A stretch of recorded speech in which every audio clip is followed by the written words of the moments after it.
Soon afterward, Jesus traveled through cities and villages, preaching and proclaiming the good news of God's kingdom.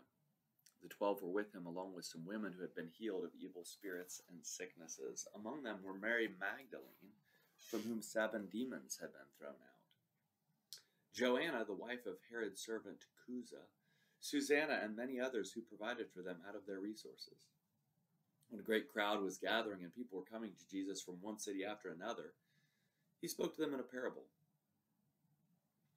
A farmer went out to scatter his seed. As he was scattering it, some fell on the path, where it was crushed, and the birds in the sky came and ate it. Other seed fell on rock. As it grew, it dried up because it had no moisture.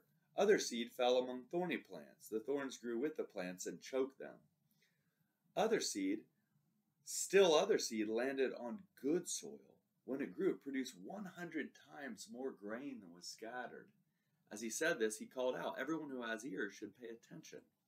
His disciples asked him what this parable meant. He said, "You have been given the mysteries of God's kingdom. But these mysteries come to everyone else in parables, so that when they see, they can't see, and when they hear, they can't understand." The parable means this: the seed is God's word. The seed on the path are those who hear the word, but then the devil comes and steals the word from their heart so that they won't believe and be saved. The seed on the rock are those who receive the word joyfully when they hear it, but they have no root. They believe for a while, but fall away when they are tempted. As for the seed that fell among thorny plants, these are the ones who, as they go about their lives, are choked by the concerns, riches, and pleasures of life, and their fruit never matures. The seed that fell on good soil are those who hear the word and commit themselves to it with a good and upright heart. Through their resolve, they bear fruit. No one lights a lamp and then covers it with a bowl or puts it under a bed. Instead, they put it on top of a lampstand so that those who enter can see the light. Nothing is hidden that won't be exposed, nor is anything concealed that won't be made known and brought to the light. Therefore, listen carefully. Those who have will receive more. But as for those who don't have, even what they seem to have will be taken away from them. Jesus' mother and brothers came to him, but were unable to reach him because of the crowd. Someone told him, "Your mother and brothers are standing outside wanting to see you." He replied, "My mother and brothers are those who listen to God's word and do it."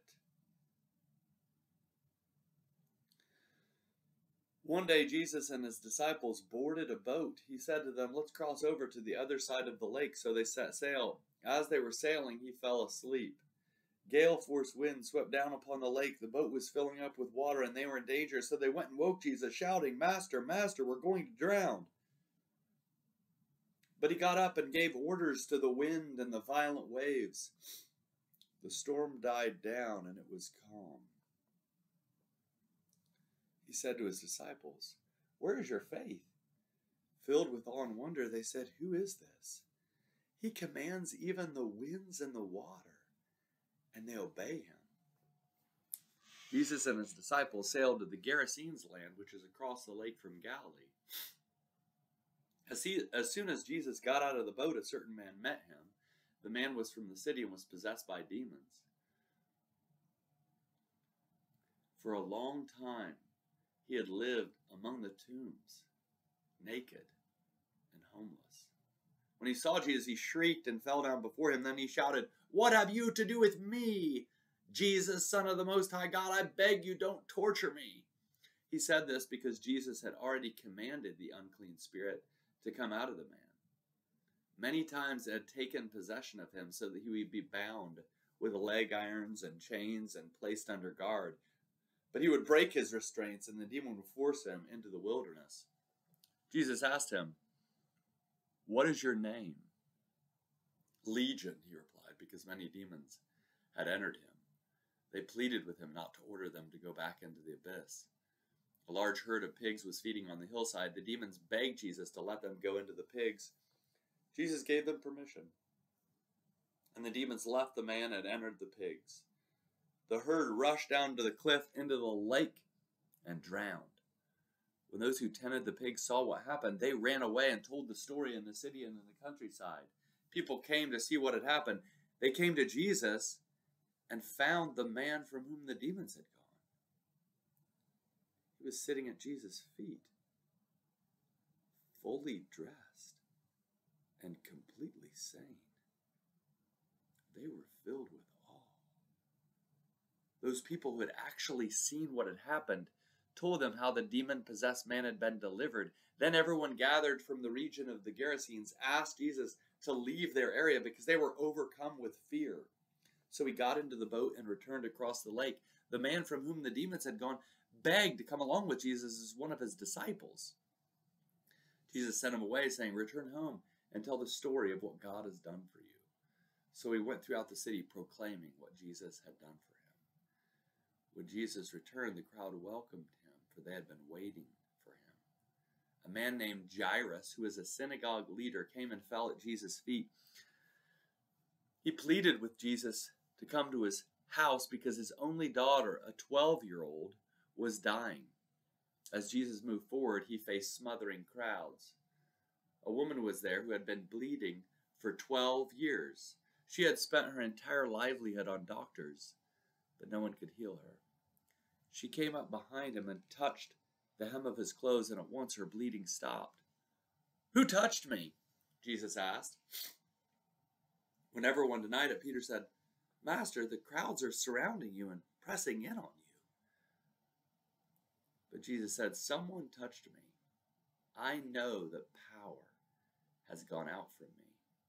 When the woman saw that she couldn't escape notice, she came trembling and fell before Jesus.